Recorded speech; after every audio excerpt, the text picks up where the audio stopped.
Eu tenho cozinhado esse lanche a semana toda, a sua família e amigos vão adorar.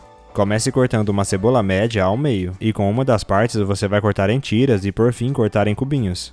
Os ingredientes e o modo de fazer dessa receita vai estar descrito aqui nos comentários passo a passo. Após ter cortado, reserve aí ao lado e em uma panela no fogo médio adicione meia colher de sopa de manteiga e com a ajuda de uma espátula derreta toda essa manteiga. Em seguida adicione toda a cebola que acabamos de cortar e com a espátula refogue essa cebola muito bem até que ela dê uma leve dourada. Após ter refogado, adicione 2 dentes de alho amassados. Volte a refogar tudo isso muito bem até que fique dourado. Deixe aqui nos comentários a cidade de onde você está assistindo, eu quero te mandar um grande abraço e te agradecer por ter compartilhado essa receita. Agora adicione 500 gramas de carne moída, escolha a carne moída que você mais gosta de usar. Com a ajuda de uma espátula, refogue essa carne até que ela dê uma leve cozida e comece a soltar um pouco de água. Em seguida, tampe essa panela e deixe cozinhar até que a água dessa carne seque quase por completo.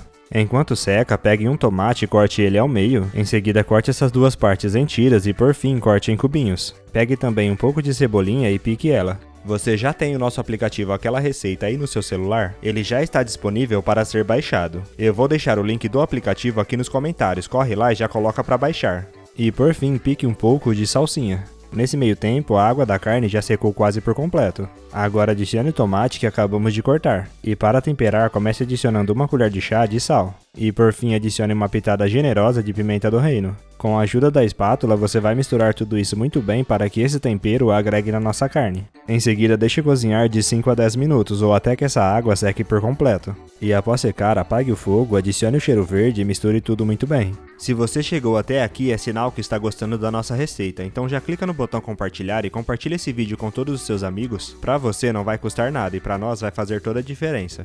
Reserve essa carne dentro de uma tigela. Agora pegue um pão tipo baguete e com a faca você vai cortar a parte de cima, igual eu estou fazendo aqui na receita. Após ter cortado, afunde o miolo com a mão e deixe esse pão aí ao lado.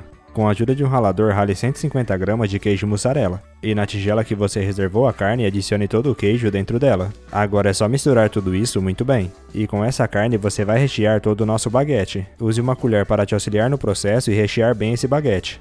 Para finalizar, se você quiser, pode colocar um pouco de queijo por cima de tudo isso. Incremente também com um pouco de orégano, se você não gostar não precisa colocar. Passe esse pão para dentro de uma assadeira e leve ao forno pré-aquecido a 200 graus e deixe assar por 20 minutos. E aquela receita já está pronta, você já pode cortar um pedaço e se deliciar. Eu espero demais que você tenha gostado dessa receita, agora eu vou voltar lá para os comentários e continuar respondendo a todos que deixou o nome da sua cidade. E te agradecer por ter compartilhado essa receita e até a próxima receita, tchau!